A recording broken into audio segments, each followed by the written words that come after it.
When you're developing your full potential plan, it's really critical that you also think in parallel about the risks of that plan.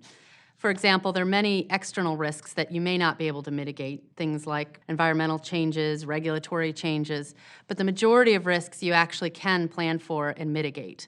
For example, the organization may silently resist the changes that you are trying to impose. You can actually figure out what those are going to be well ahead of time and put in place mechanisms to make sure that those risks are mitigated.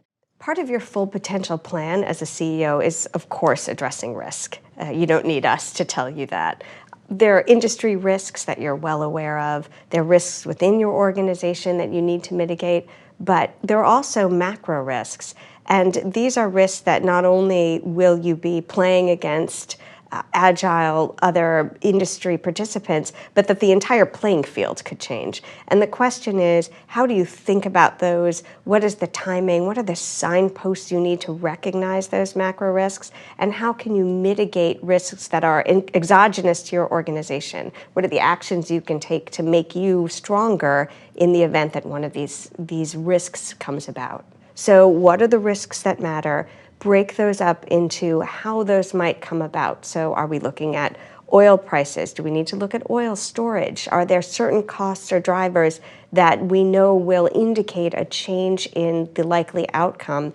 And when you see a sufficient number of those signposts, what are the actions that you would change in the event of that? That is the risk mitigation that's key for any full potential plan.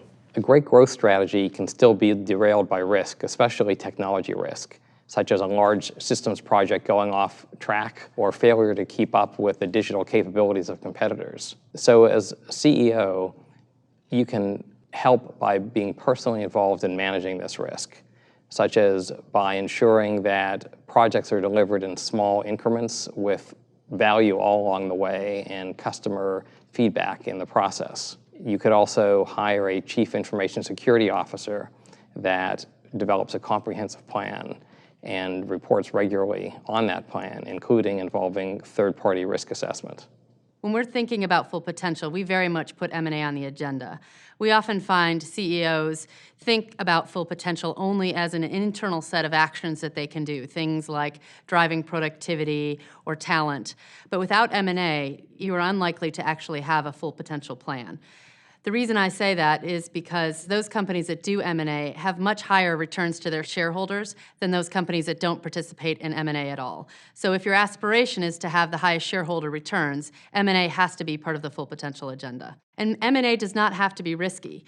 The best CEOs and the companies that we see do this well do very strong M&A strategy. They think about who they want to buy and what they will add to the portfolio. They do strong diligence, and their integration plans are very well vetted. So if you do those three things, M&A doesn't need to be any riskier than an internal set of initiatives.